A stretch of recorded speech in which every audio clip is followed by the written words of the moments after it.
സ്നേഹമുള്ള നാട്ടുകാരെ, ഇതാണ് ചാലക്കുടിയിൽ നിന്നും അതിരപ്പള്ളിയിലോട്ട് പോകുന്ന റോഡ്.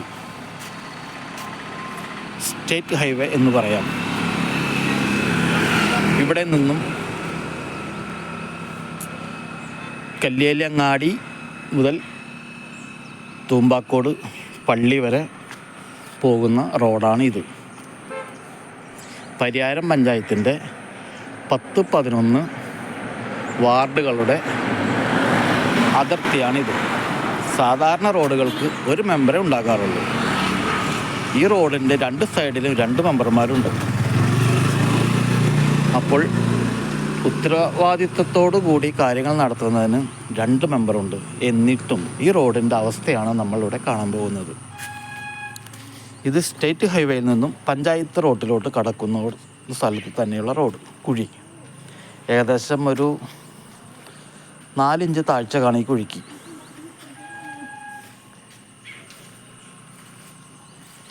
ഇങ്ങനെയൊക്കെയാണ് റോഡ് പോയിക്കൊണ്ടിരിക്കുന്നത്. എത്ര നല്ല റോഡാണ്.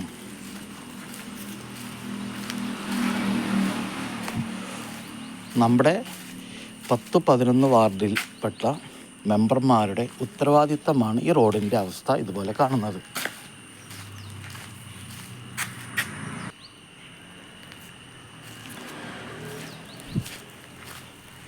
എത്ര നല്ല മെറ്റലാണ് വഴിയിൽ കിടക്കുന്നത് നോക്കൂ.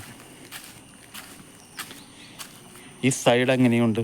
കല്ലേലി ജീസൻ്റെ വീടിൻ്റെ മുൻഭാഗമാണ് കാണുന്നത്. ഏകദേശം 6 ഇഞ്ച് താഴ്ചയുണ്ട് ഈ കുഴിക്ക്.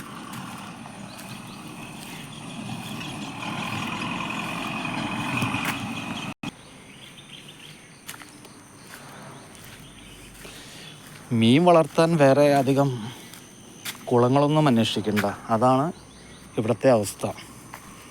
ഇത് കല്ലിലങ്ങാടിയിൽ കട നടത്തുന്ന പോളിൻ്റെ വീടിൻ്റെ ഫ്രണ്ട് ഭാഗമാണ്. ടാറിങ് എന്താണെന്ന് പോലും ഈ റോഡിന് അറിയില്ല. അതാണ് ഇവിടുത്തെ അവസ്ഥ.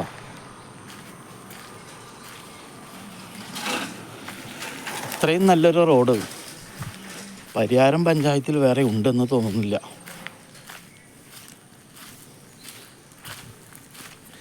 എത്ര ഭംഗിയാണ് ഈ മെറ്റൽ കിടക്കുന്നത് കാണാൻ. ഇവിടെയെല്ലാം ഏകദേശം ഒരു 4 ഇഞ്ച് താഴ്ച കാണും. നമ്മുടെ മെമ്പർമാരുടെ ഉത്തരവാദിത്വം കൊണ്ടാണ് ഈ റോഡിൻ്റെ അവസ്ഥ ഇതുപോലെ പോകുന്നത്.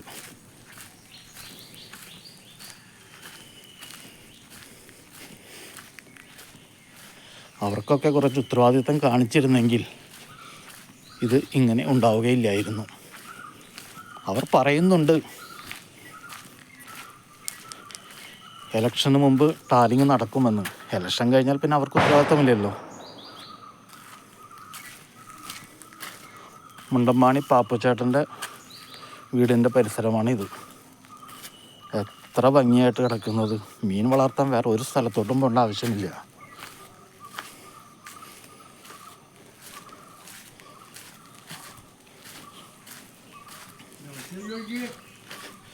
പ്രായമായവരും കൊച്ചുകുട്ടികളും എല്ലാം പോകുന്നൊരു വഴിയാണിത്.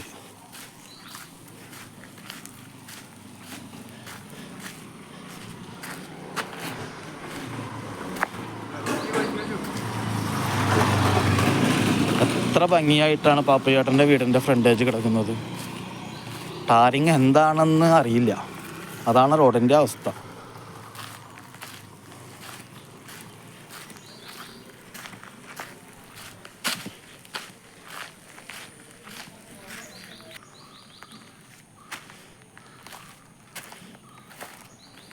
ഇതാ ഇങ്ങനെയുണ്ട്.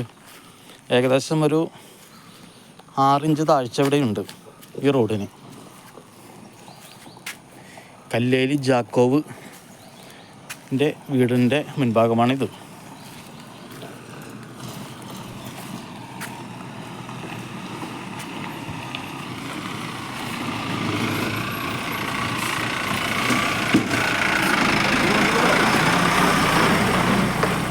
പറയുമ്പോൾ എല്ലാവർക്കും വിഷമം തോന്നും. പക്ഷേ റോഡിൻ്റെ അവസ്ഥ നിങ്ങൾ കൂടി മനസ്സിലാക്കുക. ഏകദേശം ഒരു ഇവിടെ ഒരു 8 ഇഞ്ച് താഴ്ചയുണ്ട്. ഇത് മുണ്ടമ്മാണി ദേവസിക്കുട്ടി ചേട്ടൻ്റെ വീടിൻ്റെ ഫ്രണ്ടാണിത്. ഇതാണ് ആളുടെ വീട്. എങ്ങനെയുണ്ട്? നല്ല റോഡല്ലേ? കാണുന്നവർ പറയാം. നമ്മൾ പ്രതികരിക്കുന്നതിൽ നിങ്ങൾക്ക് വിഷമം കാണുമായിരിക്കും. പക്ഷേ 2 മെമ്പർമാർ ഉത്തരവാദിത്തപ്പെട്ടവരായുള്ളപ്പോൾ ഈ റോഡ് ഇങ്ങനെ കിടന്നാൽ വേറെ ആരെയും പറയാൻ പറ്റില്ലല്ലോ. ഇത് ദേവസിക്കുട്ടി ചേട്ടൻ്റെയും കശ്മാക്ക, ആ ചേട്ടൻ്റെ പേരെനിക്കറിയില്ല, അവരുടെയും വീടിൻ്റെ ഇടയിലുള്ള ഭാഗമാണ്. എത്ര ഭംഗിയാണ്.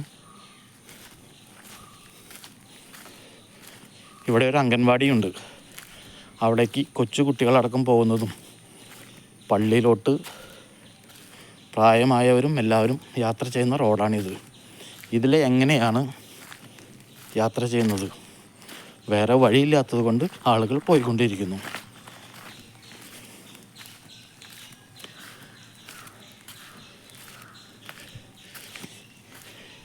ഇത് ശരിയാക്കാത്തതിന് ആരാണ് ഉത്തരവാദി? ഇതാണ് 82-ാം നമ്പർ അംഗൻവാടി. ഇതാ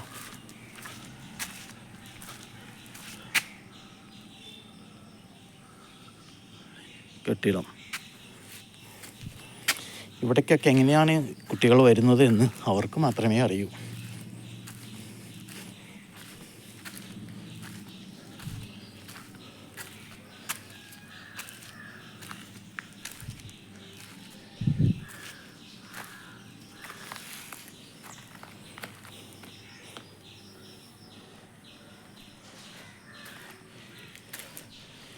ഇത്രയുമൊക്കെ കണ്ടപ്പോൾ തന്നെ ഏകദേശം മനസ്സിലായി കാണുമല്ലോ റോഡിൻ്റെ അവസ്ഥ. ഒരു 6 ഇഞ്ച് താഴ്ചയുണ്ട് ഇതിനെല്ലാം. അംഗനവാടിയുടെ ഫ്രണ്ടേജാണിത്.